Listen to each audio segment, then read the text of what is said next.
ஜாதகத்தில் 7ஆம் அதிபதி தான் வந்து நம்மளுடைய கலத்திர ஸ்தானாதிபதினு சொல்கிறோம். அந்த 7ஆம் அதிபதி நல்லா இருந்தால் தான் திருமண வாழ்க்கை வந்து ரொம்ப நல்லா இருக்கும்னு சொல்கிறோம். ஓகேங்களா? இப்போ அந்த 7ஆம் அதிபதி 6, 8, 12 வந்து மறைஞ்சிட்டா திருமணம் வந்து லேட் ஆகுமா? திருமண வாழ்க்கை வந்து கொஞ்சம் பிரச்சனை ஆயிருமா? அப்படின்னு சொல்லி பார்க்குறப்போ, இது வந்து ஒரு பொதுவான ஒரு தகவல். ஓகேங்களா? அதே 7ஆம் அதிபதி அந்த 6, 8, 12 மறைஞ்சு இருந்தாலும் ஓகேங்களா? அது ஆட்சியாவோ உச்சமாக இருக்கிறான்னு வச்சுக்கோங்களேன். ஸோ பெருசாக வந்து எந்த ஒரு நெகட்டிவிட்டியும் வர்றதுக்கான வாய்ப்பே கிடையாது.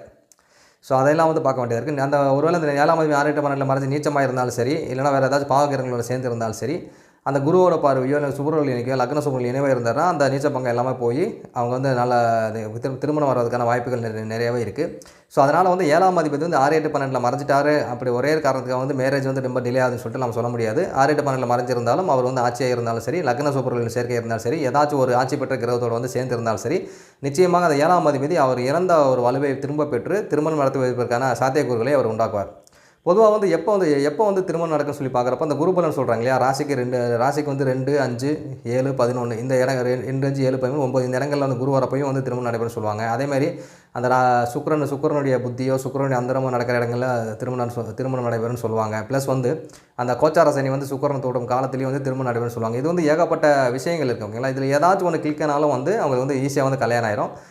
எல்லா பக்கமும் வந்து டேமேஜ் ஆயிடுச்சு. ஓகேங்களா? எல்லா பக்கமும் டேமேஜ் ஆயிடுச்சு. எப்படி பார்த்தாலும் வந்து இந்த பையனுக்கு திருமணமே நடக்க முடியாத சூழ்நிலை இருக்குன்னா, அது வந்து ரொம்ப ஒரு ரேரான கேஸ் தான். ஓகேங்களா? ஸோ எங்கேயாச்சும் ஒரு சில பேருக்கு தான் அந்த மாதிரி இருக்கும். சார் மோஸ்ட்லி வந்து லேட் மேரேஜ் ஆனாலும் வந்து ஒரு 100க்கு 85% மக்களுக்கு வந்து திருமணம் ஆகிவிடும். ஓகேங்களா?